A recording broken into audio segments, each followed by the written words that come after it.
अयोध्येमध्ये प्रभू रामचंद्रांचं जे मंदिर आहे त्याच्या कामाचं प्रगतीपथावरती आहे आणि नेमकं हे काम कुठपर्यंत आलेलं आहे, कशा पद्धतीने राम मंदिराचं काम असणार आहे या संदर्भात बोलण्यासाठी ट्रस्टचे महासचिव चंपक राय आता आपल्या सोबत आहेत। सर, किस प्रकार से काम चल रहा है अभी?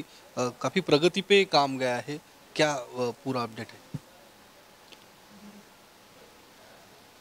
राम जन्मभूमि पर मंदिर निर्माण कार्य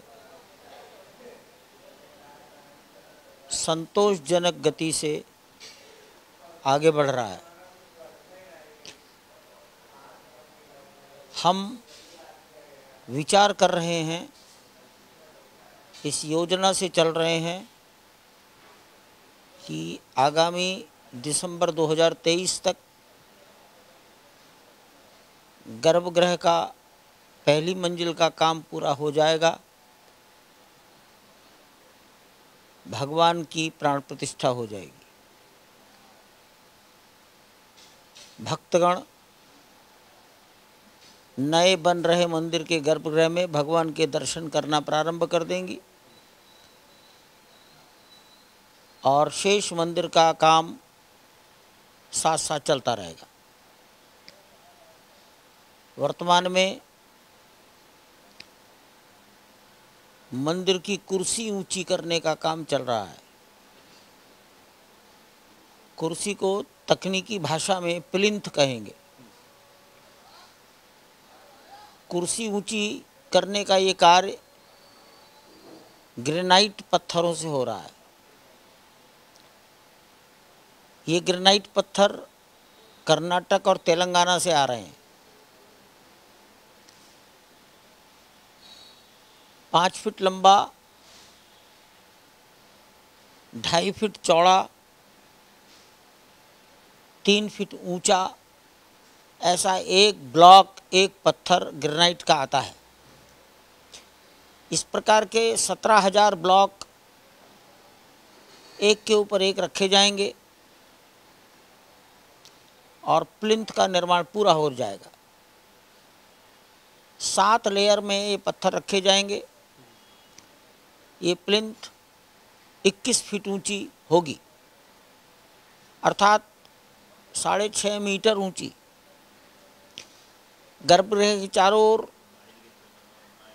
कल 5वीं लेयर का काम प्रारंभ हो गया। बहुत शीघ्र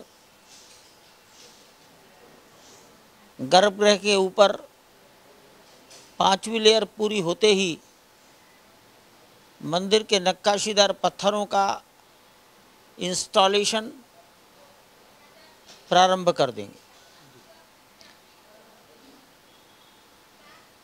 शेष मंदिरों में, शेष भाग में प्लिंथ निर्माण ये कंटिन्यूअस साइमल्टेनियस चल रहा है।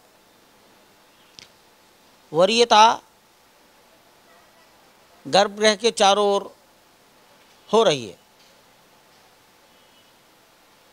ये प्लिंथ 24 जनवरी से प्रारंभ की गई। संपूर्ण प्लिंथ पूरा करने में हो सकता है अगस्त का महीना आ जाएगा। प्लिंथ के साथ साथ मंदिर के पश्चिमी भाग में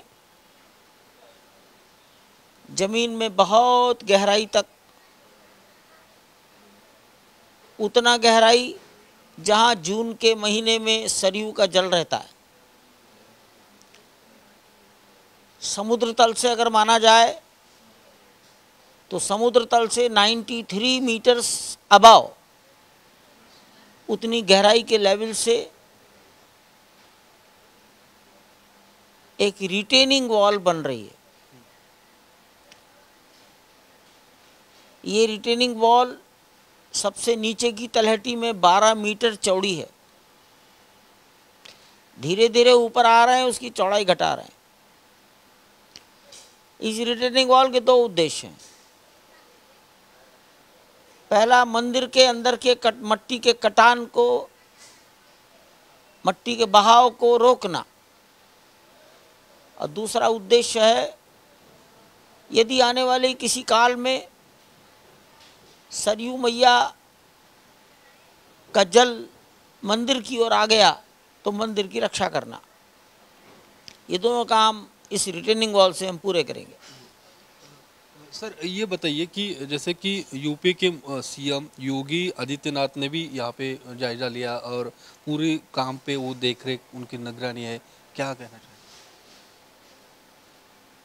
मेरे लिए बहुत ही सहज बात है ये। योगी जी के गुरुदेव राम जन्मभूमि पर मंदिर निर्माण के इस जन आंदोलन में 1984 से अपने शरीर चलने तक अत्यधिक सक्रिय रहे। उनके भी गुरुदेव महंत दिग्विजयनाथ जी ब्रह्मलीन, वो तो 1949 में इस आंदोलन में सक्रिय रहे। तो योगी आदित्यनाथ जी अपने दादा गुरु, अपने गुरु की परंपरा का निर्वाह कर रहे हैं। इसके पूर्व के मुख्यमंत्री काल में, जब वो पहली बार मुख्यमंत्री बने 2017, तो 2017 से 22 तक अक्सर अयोध्या आते थे तो पहला काम हनुमानगढ़ी, जन्मभूमि दर्शन, साधु संतों के दर्शन, साधु संतों से मिलना और अयोध्या के विकास कार्यों को देखना, उसकी प्रगति के बारे में जानना, ये उनका सहज काम था। और अगर दूसरी बार मुख्यमंत्री बनने के बाद वो आए हैं तो मेरे लिए सामान्य बात है। मेरे लिए प्रसन्नता का विषय है कि मुख्यमंत्री अपने पूज्य गुरुदेव जी की स्वप्नों को पूरा करने में रुचि रख रहे हैं। ज्या पद्धतीने चंपक राय यांनी सांगितलं त्या पद्धतीने मंदिराचं काम प्रगतीपथावरती आहे। डिसेंबर 2023 मध्ये हे मंदिराचं गर्भगृह पूर्ण होणार आणि लोकांना प्रभू रामचंद्रांच्या दर्शनासाठी हे मंदिर खुलं सुद्धा केलं जाईल अशी माहिती चंपक राय यांनी दिली। कॅमेरामॅन सिद्धेशसह मी योगेश बोरसे, TV9 मराठी, अयोध्या।